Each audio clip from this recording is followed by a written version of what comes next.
Hi guys, welcome back to Hummy Engineer. I haven't posted for a long time, and thank you for all the support, all the comments, all the DMs I received on Instagram. A lot of you reached up to me, asked me questions about Infosys, asked me questions about whether or not you should take the job offer letters that you've been provided, and I'm really happy about that. That you could reach up to me. That's exactly what I wanted. तो अगर अभी भी कोई comments हो, कोई सवाल हो, you can DM me on this. I'll put the link to my Instagram channel in the description. You can DM me there. बात कर सकते हैं आप मेरे से. I've almost replied to every single comment. I think I've replied to every single comment. अगर मैंने कोई मिस कर दिया तो I'm really sorry about that. But I think I've replied to every single comment that I've received on any video. मैंने तुम्हारे DSC के, PP के, SP के जितने भी तुम लोगों ने मेरे को कमेंट्स दिए हैं कि इसकी भी वीडियो बनाओ, कि DSC का एग्ज़ाम कैसे क्लियर करना है या फिर DSC कैसे मिलता है वगैरह, तो वो वीडियोस बनाना भी प्रोसेस में चल रहा है. The only thing is that I am looking for a person who can actually explain the process ठीक से, ठीक है. Because if I ask somebody जो खुद ही श्योर नहीं है कि कैसे निकला है DSC, तो फिर there is no point in doing that. So I am waiting for somebody who can actually explain the whole process of the exam to you, then the interview and then how the training goes.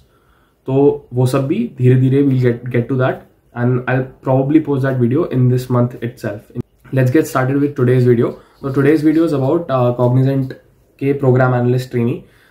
One of the guys who received offer letters from both Infosys and Cognizant contacted me.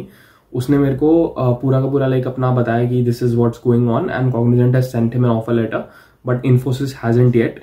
तो फिर मैंने उसको बोला कि whatever you're getting right now, just take it. But I've heard instances where Infosys hasn't sent the offer letter for months, ठीक है, months or even almost a year, ठीक है. And some people even haven't received any offer letters.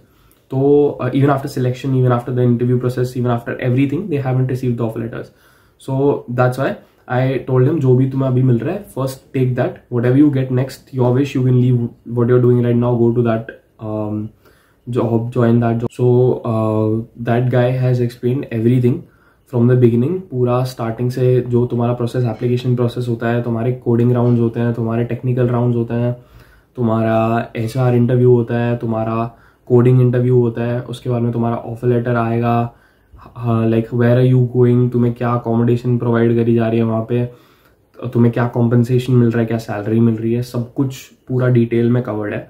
मैं यहाँ कहीं पे डाल दूंगा टाइम स्टैम्प्स वगैरह डाल दूंगा मैं यहाँ कहीं पे. तुम लोग को टाइम स्टैम्प्स देख के जहाँ पे तुमको स्किप करके जाना है, जो तुम्हें देखना है एग्जैक्टली, तुम वहाँ पे स्किप करके उतने टाइम पे देख सकते हो. वेलकम टू हम्बी इंजीनियर भाई, और thanks for giving the interview again, ठीक है.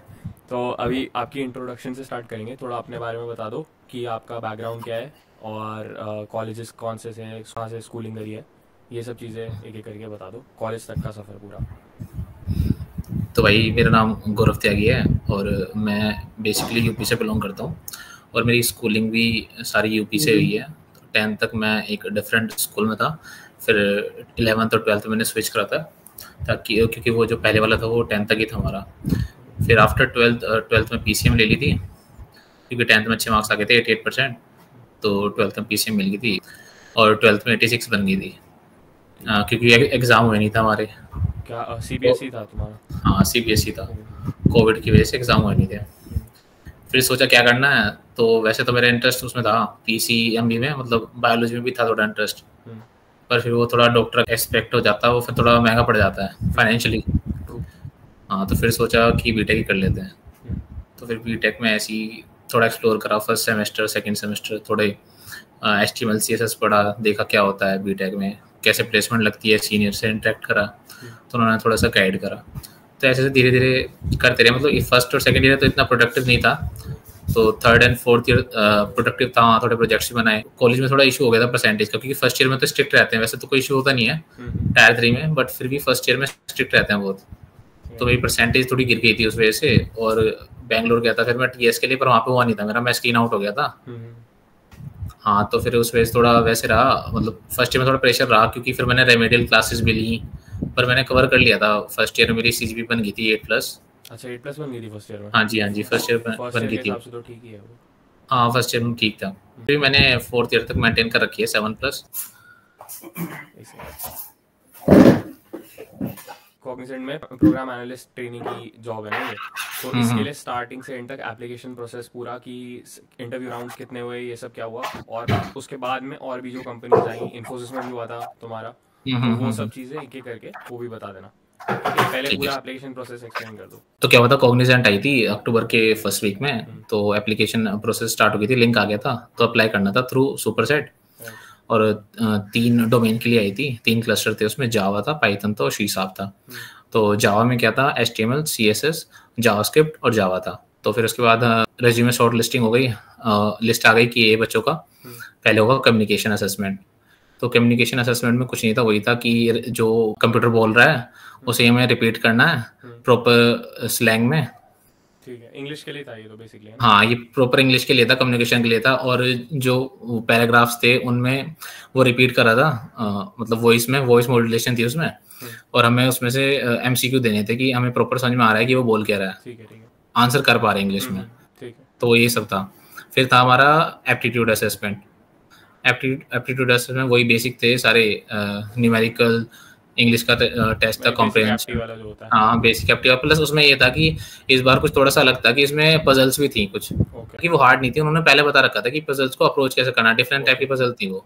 हाँ, तो ये था एप्टीट्यूड, इसमें भी हो गया था। इसमें जैसे फिल्टर आउट हो गए थे, 400 बच्चे थे जैसे, तो 200 का ही हुआ था। फिर उसके बाद हुआ हमारा टेक्निकल असेसमेंट। टेक्निकल असेसमेंट में क्या था, SQL क्वेरीज थी, जावा के क्वेश्चंस थे, कोडिंग के, प्लस MCQs थे, और आखिरी में था एक फ्रंट एंड पेज डिजाइन करना था। डिजाइन दे रखा था हमें, और कुछ फीचर ट्वर्क करने थे उसमें, बस जावास्क्रिप्ट का था, जावास्क्रिप्ट का। हाँ, इवेंट लिस्टनर लगाने थे उसमें, फंक्शनैलिटी देनी थी उसको। ठीक है, ओके। हाँ, तो ये तो हो गया, तीनों स्टेज हो गई हैं, तीनों असेसमेंट। तो उसके बाद हमारी फिर शॉर्ट लिस्टिंग की लिस्ट आती है इंटरव्यू के लिए, तो उसमें 26 सिलेक्टेड हुए थे बस। ठीक है, हाँ, उसमें से मेरा भी हो गया था।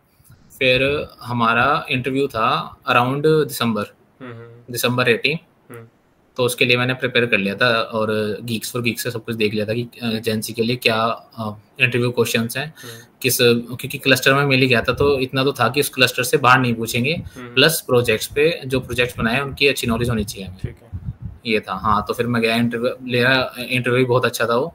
तो उसने पहले 5 मिनट मेरे को बैठा के रखा, ऐसी बातें करने लगी, हाँ कहाँ रहती हो, ये वो, तो मतलब जैसे आइस ब्रेकर होता है ना एक तरह से। हाँ, तो वही था सीन। तो फिर उसने इंटरव्यू चालू करा मेरा, फिर वही इंट्रोडक्शन। तो मेरा मेन क्या था कि मैंने इंट्रोडक्शन बहुत तगड़ा बना रखा था अपना, कि मतलब जो अचीवमेंट थी, जो कर रखा है वो पूरा प्रॉपर कंसाइज में मैंने उसे बता रखा था। तो वो इम्प्रेस तो हो गया था। फिर रेज्यूमे भी ठीक था मेरा, जो प्रोजेक्ट थे वो भी ठीक थे। एक जावा का बना रखा था, एक नेक्स्ट.जेएस का बना रखा था, और एक बेसिक HTML CSS का था, जावास्क्रिप्ट का। तो एवरेज स्टूडेंट से तो ज़्यादा ही किया हुआ था इसके लिए। हाँ। प्लस वो क्या, मेरी कॉलेज में GFG पे 7th रैंक है DSA में, तो उससे भी थोड़ा इम्प्रेस हो गया था वो। मैंने इंट्रोडक्शन में बता दिया था उसे। तो फिर उसने नहीं बोलूँगा, फिर उन्होंने स्टार्ट करा इंटरव्यू। तो उन्होंने मेरे से बेसिकली फर्स्ट प्रोजेक्ट ही पूछा, जावा का प्रोजेक्ट था मेरा। तो उन्होंने जावा एक फीचर ये बोला कि जैसे मेरा डेप्लॉयड नहीं था प्रोजेक्ट, बेसिक प्रोजेक्ट ही था जो लोकल मशीन में चल जाता है। तो उन्होंने पूछा, मान लो अगर तुम डिप्लॉय करोगे इसे, तो 2 यूजर सेम टाइम पे लॉगिन कर लेंगे, तो ये तो सिक्योरिटी इशू हो गया, तो तुम इसे कैसे रिजोल्व करोगे। तो फिर वो मैंने उन्हें बता दिया, जैसे तैसे मेरे को आया, हाँ समझ में आया कि ऐसे ऐसे कर देंगे। फिर उन्होंने तो थोड़ा मेरे को SQL क्वेरी से पूछा। फिर जब उन्होंने समझ में आ गया ठीक है दे रहा है, और हाँ उन्होंने मेरे को कोर जावा में बहुत मतलब डीप तक पूछा उन्होंने, वो मैं पढ़ के गया था सारा। फिर उन्होंने पजल्स पूछी मेरे से, एक कोडिंग क्वेश्चन कराया बेसिक प्राइम नंबर्स का, हॉबीज से, और मैं क्या करता हूँ स्पोर्ट्स में। तो हाँ ये बातें करी, एंड फिर इंटरव्यू खत्म हो गया। मेरा इंटरव्यू चला था अराउंड 50 मिनट चला हुआ। फिर उस हिसाब से मेरा फिर इंटरव्यू खत्म हो गया। ऑफर लेटर आ गया था फरवरी में वेरिफिकेशन के बाद? नहीं, वेरिफिकेशन के बाद ऑफर लेटर आया था हमारा अराउंड 20 डेज पहले। 20 डेज पहले आ गया था, जैन में आ गया था मतलब? नहीं, 6 मार्च को ज्वाइनिंग थी, तो अराउंड 16 फरवरी को आया था। अच्छा, ओके। हाँ, 8-7 फरवरी को पैन कार्ड वेरिफिकेशन हो गया था हमारा। हाँ, तो 6 मार्च को हमने फिर यहाँ चेन्नई में as an program analyst training यहाँ पे ज्वाइन कर लिया। हाँ, ठीक है। अब ये बताओ कि अभी जॉब का एक्सपीरियंसेस वगैरह कैसा रह रहा है? और क्या मतलब आगे प्रोस्पेक्ट्स क्या हैं, अभी कितना पे कितना मिल रहा है वगैरह, ये सब चीज़ें थोड़ा एलैबोरेट करके बता दो। ये जो फर्स्ट डे का था वो पूरा शेड्यूल आ गया था हमारे पास मेल पे, जो राइट। एचआर ने शेयर करा था, लेकिन उसके अकॉर्डिंग एक दिन भी नहीं चले हम, सारा डिलेड हो गया था वो। वो तो चलो, दीज थिंग्स हैपन है, हाँ पर मतलब हाँ इन्फोसिस का in comparison to this, Infosys का हाँ एटलीस्ट ऐसा रहता है कि जो बोला है जब बोला है उस हिसाब से उस टाइम लिमिट के अंदर कंप्लीट हो ही जाएगा, ये तो रहता ही है एटलीस्ट। हाँ। इन्फी का बट थोड़ा यहाँ पे डिफरेंट है। जो लिखी हुई थी ना चीजें वो भी नहीं हुई, सीधा जो मेन चीज थी ना, जैसे आईडी कार्ड डिस्ट्रीब्यूशन, हम्म। काफी सारे आइस ब्रेकर लिखे हुए थे, लेकिन एक ही आइस ब्रेकर हुआ था हमारा। हम्म। फिर डायरेक्टली हमें डोमेन दे दी गई थी कि वो सारा स्किप कर दिया था हमारा, वो अच्छा। वेस्ट ही गए थे। जो हम एक हफ्ता गए ना उधर कॉग्निजेंट में, हाँ हाँ। वो पूरा वेस्ट था। अच्छा ठीक है, हमने मतलब कुछ नहीं करा, हमने 10 घंटे बैठे सिर्फ। वो इंडक्शन वाला वो पूरा वीक था हाँ हाँ, बेसिकली, पूरा वीक पर हुआ इंडक्शन नहीं वाला कुछ। था। हाँ, कुछ नहीं हुआ उसमें, सिर्फ एक एक्टिविटी हुई थी, वो ठीक है। भी एक ही दिन बस। और अभी एज अ ट्रेनी आपको क्या डोमेन मिली है, या फिर सबको कैसी डोमेन्स मिलती हैं, अलग अलग मिलती है या सबको सेम चीज़ करा रहे हैं, हाँ, तो क्या इनका चल रहा क्या है? था कि जैसे इनका ऑफर लेटर आया था, तो हम्म। इनका जो ट्रेनिंग पीरियड था वो मैक्सिमम 6 मंथ का लिखा था। हाँ। तो जब यहाँ आए हम ये सोच के आए थे कि हमारी 6 मंथ की ट्रेनिंग चलेगी, राइट। बट सिनेरियो थोड़ा अलग था। हम्म। ये होगी डोमेन स्पेसिफिक ट्रेनिंग होगी, हमें डोमेन मिल गई, जैसे मेरे को मिली है ADM Java, application development and maintenance Java मिली है मेरे को, हम्म। जावा स्टैंडर्ड से। राइट। कुछ को मिली है एसएपी, हम्म। कुछ को मिली है डॉट नेट। तो हम्म। जो सबसे कम है ना ऐसे, तो वीक्स वाइज ट्रेनिंग है इसमें। राइट। एसएपी की जो है वो 1 से 1.5 महीने में खत्म हो जा रही है ट्रेनिंग इनकी, हम्म। और जो जावा स्टैंडर्ड वालों की है वो 3 से 3.5 महीने में अच्छा, खत्म हो जा रही है। ड्यूरेशन भी अलग अलग है सबके लिए। हाँ, ड्यूरेशन अलग अलग है, अच्छा लेकिन ठीक है। मैक्सिमम जो इनकी ड्यूरेशन है वो 6 मंथ है। ठीक है, उसके हाँ अंदर अंदर हो इसलिए, जाएगा। हाँ उसके अंदर अंदर हो जाएगा, इसलिए इन्होंने 1 से लेके 6 मंथ तक स्पेसिफाई करा हुआ था। ठीक है ठीक है ठीक है। हाँ, तो मेरा तो एडीएम जावा है, एप्लीकेशन डेवलपमेंट एंड मेंटेनेंस। हम्म। तो उसमें अभी हमें बेसिक ही बेसिक सिखा रहे हैं फिलहाल। तो जो मेन थी वो टेस्टिंग थी अभी जो हमने सीखी, हम्म। नहीं तो बेसिक था सब वही, बूटस्ट्रैप, जेक्वेरी, हम्म। एजाइल मेथड, हाँ, सॉफ्टवेयर एजाइल वगैरह, मेंटेनेंस। हाँ। हाँ, राइट। सॉफ्टवेयर मेंटेनेंस यही था, पीएल सीक्वल था। ठीक है। फिर जो अगर आप उसमें अच्छा परफॉर्म करते हो तो फिर मैनेजर लेवल पे कुछ तो होता है कि मैनेजर आपको पिक करता है कि हाँ ये जो फ्रेशर है ये मिले ठीक रहेगा, और हम्म। क्लाइंट क्लाइंट से कांटेक्ट करता है, तो ऐसा कुछ सीन है। लेकिन फिलहाल जो एडीएम है वो सिर्फ वो है डेवलपमेंट और मेंटेनेंस है। ठीक है। हाँ, यहाँ पे एप्लीकेशन डेवलप करेंगे हम और टेस्ट करेंगे। ठीक है, तो आप लोगों का ये काम है। और वो जो वो बताया था कि जो 3 रोल्स के लिए कंपनी स्टार्टिंग में आई थी। जेंसी के लिए 4 का है, जेंसी प्रो के लिए 5.2 का है, एंड जेंसी नेक्स्ट के लिए 6.75 का है। ठीक है ठीक है ठीक तो है। हमारे कॉलेज में जो कंपनी आई थी वो जेंसी जेंसी प्रोफाइल के लिए आई थी। ठीक है। All right. हाँ जी। और इन्फी का भी दिया था आपने जो, उसमें कितने राउंड्स हाँ, हुए थे, क्या क्या हुआ था? इन्फोसिस में तो 2 राउंड हुए थे बस। पहले तो था प्री प्लेसमेंट टॉप ही थी, तो उसमें हम्म। उन्होंने बता दिया था कि जो तुम्हारा मेन है वो एप्टीट्यूड है। हम्म। अगर यहाँ से आपने एप्टीट्यूड निकाल लिया तो मोस्ट प्रोबेबली आपका इंटरव्यू निकल ही जाएगा। ठीक है। तो सारे बच्चों ने तो भरा ही था कॉलेज के। हम्म। तो एप्टीट्यूड हुआ, एप्टीट्यूड में तो थ्रू हो गया मैं, हम्म। निकल गया उसमें। फिर टेक्निकल इंटरव्यू था प्लस एचआर सेम ही डे था। हम्म। उससे मेरे को लग रहा है कि 15 मिनट्स लगा इंटरव्यू। हाँ इंटरव्यू कुछ नहीं था, वो डिस्कशन ही था एक तरह का। हाँ फिर उन्होंने मेरे को हिंट दे दिया था कि मैं सिलेक्टेड हूँ, क्योंकि मैं कह रहा था कि sir may I take my resume हाँ। With me. तो उन्होंने कह दिया no I don't think you will need it further. ठीक है। तो मेरे को थोड़ा हिंट मिल गया था। हाँ, तो उधर उधर से तो हो गया था उसी हो दिन। गया था, पर फिर लिस्ट आई उसके बाद में जब उस सेम डे उन्होंने बता दिया था। मतलब सबका सबके नाम आ गए, शॉर्ट लिस्ट आ गई थी पूरी? हाँ, शॉर्ट लिस्ट आ गई थी आई गेस कि अगर 80 बच्चों ने इंटरव्यू दिया था तो 60 हुए थे सिलेक्ट। 60 हो गए थे सिलेक्ट। फिर हाँ जी। ऑफर लेटर का क्या बना, आया ऑफर लेटर उसके बाद ऑफर से? लेटर तो अभी तक तो नहीं आया। और कब हुआ था सिलेक्शन ये, ये मतलब हुआ था, इंटरव्यू? इंटरव्यू हुआ था मेरा 14 दिसंबर को। अभी 14 दिसंबर 24 हाँ में। जी, और सॉरी ऑफर 18 दिसंबर को इन्फोसिस का हुआ था, 14 दिसंबर को कॉग्निजेंट का हुआ कॉग्निजेंट था। का हुआ था। हाँ और जी। कॉग्निजेंट का तो आ गया ऑफर लेटर, हाँ, फेब कॉग्निजेंट में का ही तो आ आ गया स्टार्टिंग में। गया। पर इसका नहीं आया, इन्फी का नहीं आया अभी तक। इन्फोसिस का नहीं आया। हाँ, पर तुम्हारा वो चल रहा है ना अभी, तुम्हारा 4th ईयर चल रहा है कि सब खत्म नहीं हो 8 गया? सेमेस्टर में हूँ अभी 8 सेम में हो ना? करंटली। हाँ, तो वो लोग क्या करते हैं, वो शायद 8 सेम के बाद में भेजते हैं। पर मुझे पता है बहुत सारे लोग जिनको नहीं भी आया था, जिनका हमारे साथ ही हुआ था, पर वो डिफरेंट स्टेट के हैं। जैसे मेरे को एक महाराष्ट्र का बंदा पता है, उसका हुआ था मेरे साथ में इंटरव्यू वगैरह सब कुछ, सिलेक्शन, ऑफर लेटर सब, मतलब क्या ऑफर लेटर नहीं आया था, ऑफर लेटर छोड़ के सब कुछ आ गया था, एलओआई आ गया था उसको, इंटेंशन आ गया था, पर ऑफर लेटर नहीं आया था। तब मुझे लगा था कि 6 महीने में आ जाएगा, पर अभी बहुत सारे लोग मेरे से बोल रहे हैं साल साल हो गया है और नहीं आया है। तो वही एनफी शायद कभी कभी थोड़ा सा लेट कर देती है उस चीज़ में। तो कॉग्निजेंट के बारे में क्या सही लग रहा है, बढ़िया क्या लग रहा है, और बुरा, मतलब बुरा तो नहीं, पर क्या डिसएडवांटेजेस फील हो रहे हैं अभी ज्वाइनिंग के बाद में, वो बता दो। कॉग्निजेंट में एडवांटेजेस तो हैं कि मतलब ठीक है टाइमिंग्स पे नहीं है चीज़ें, लेकिन जो फैसिलिटी प्रोवाइड करा रखी है, जो सिटिंग एरिया है, तो पूरा में मॉड्यूल दे रखा है, तो मतलब ट्रीट तो अच्छे से कर रहे हैं। बट क्या है, और कोर्सेज भी अच्छे हैं, इन्होंने इंस्ट्रक्टर प्रोवाइड करवा रखा है हमें प्रॉपर। यूडेमी कोर्सेज हैं, तो वो कोर्सेज नहीं है, हम कुछ भी यूडेमी से फ्री पढ़ सकते हैं, पूरा एक्सेस है हमारे पास। हाँ, और हमें अगर कुछ भी लाइक इफ एनी केस हमें इमरजेंसी लीव भी लेनी पड़ती है तो हमें सिर्फ एक मेल डालना पड़ता है, वो भी दे देते हैं। बट ये है कि ऑन पर डे बेसिस पे हम एक तरह से देखा जाए तो पेड लीव्स नहीं है, अनपेड लीव्स हैं। बुरी चीज़ ये है कि एक लोकेशन ही बुरी चीज़ है यहाँ पे कि थोड़ा दूर दे दिया है और फ्रेंडली नहीं है नॉर्थ पीपल के लिए। ठीक है, और बाकी नॉर्थ में कोई ऑप्शन ही नहीं दिया था तुमको कि कुछ चूज कर लो? नॉर्थ में दिया था ऑप्शन, पर ये देते नहीं है क्योंकि बस वहाँ पे इनका ट्रेनिंग फैसिलिटी भी नहीं है।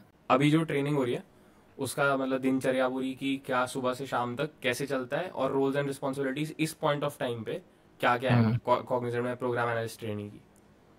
तो इस पॉइंट ऑफ टाइम पे हमारे पास कोई रोल नहीं है, एक ही रिस्पॉन्सिबिलिटी है कि हमें जो अपनी ट्रेनिंग है, जो उसका आउटकम है आखिरी में, वो मैच करना है कि वो हमें देना है जो इनके अकॉर्डिंग है। तो इनका पूरा मेरे हिसाब से 16.5 वीक्स का हमारा पूरा ट्रेनिंग वो है, पूरा मॉड्यूल बना हुआ है। तो हमारा एक इंटरव्यू इंटरव्यू है, एक पूरा लास्ट का इंटरव्यू है जो फाइनल होगा। उसमें हमें टॉपिक्स जो कवर करें स्टेज 1 स्टेज 2 है। हाँ, स्टेज 1 में प्लस हमें प्रोजेक्ट दिया जाएगा। तो स्टेज 1 का इंटरव्यू मेरा हो गया एंट्रीम, तो उसमें मुझे ग्रीन मिल गया है। तो इसमें तीन लेवल्स होते हैं, ग्रीन, एम्बर और रेड। ठीक है।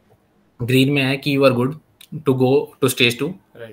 Amber means you are good to stage 2 but you need improvement and you will get only one chance at the final interview. green का है that you will get 2 if 1 में कुछ हो जाता है, गड़बड़ हो जाता है, तो you will get another chance. and red में like you need to improve and you have less chance of getting green in final evaluation until you do very exceptionally well. अच्छा, ठीक है, राइट। और रेड तो ये red तो ये red तो इफ यू गेट रेड मेरे हिसाब से तो निकल जाओ आप यहाँ से। अच्छा, ठीक है, फिर चांसेस नहीं है फिर उसके बाद में? चांसेस बहुत कम है। ठीक है, और कंपनसेशन वगैरह क्या चल रहा है अभी वहाँ पे? कंपनसेशन तो लेस ही है बहुत। अभी इन्होंने ऑफर लेटर मेंशन करा था 12,000 पर मंथ, लेकिन बहुत ही अलग है रियलिटी, क्योंकि जैसे मैंने बताया कि एसएपी वालों की, जो सैप वालों की ट्रेनिंग है बहुत मतलब कम है, अराउंड 1 से 1.5 मंथ है। तो उनके इनका पे बेसिस है कि जैसे 3 मंथ की मेरी ट्रेनिंग है, they will pay you for 2 months and the last 1 month they will pay you after you like इनके जो रिसोर्सेज हैं सारे, लैपटॉप, हेडसेट, इनको सारे रिटर्न कर देंगे, तब वो आपकी क्रेडिट होगी सैलरी आफ्टर सिक्योरिटी की तरह रखा हुआ है, एज अ सिक्योरिटी। हाँ, एज अ सिक्योरिटी रखा हुआ है। And thank you for joining and doing the interview again. ठीक है, बाकी ऑल द बेस्ट। बताना आगे जो भी होगा, आगे जैसा भी होगा फिर से एक और इंटरव्यू करेंगे whenever। ठीक है, अभी तो मेरा फाइनली बचता है बस, क्योंकि इंटरव्यू तो सही हो गया, बहुत अच्छा हो गया मेरा इंटरव्यू, मेरा बहुत अच्छा था, ये वाला भी सही है। पता नहीं क्या किस्मत है मेरी, इंटरव्यू बहुत अच्छे मिलते हैं मेरे को हर बार। इंटरव्यू और बढ़िया मिला था मेरे साथ भी, मेरा इंटरव्यू अच्छा था। मतलब वो चिल सीन था, उसने मेरे से डायरेक्टली पूछा कि तुमने पढ़ा क्या है, तो मैंने उसे सारा बता दिया मैंने पढ़ा क्या है। उसने पूछा चलो, अब उसने फिर टॉपिक वो कर लिया कि ठीक है ये पढ़ा है, तो तुमने, उसने बोला कि इसमें से क्या आता है तुम्हें, और जो मेरे को अच्छे से आता था मैंने सिर्फ वही पॉइंट मेंशन करे कि मेरे को ये आता है। हाँ, उसी को पूछ लिया उसने। चलो अच्छी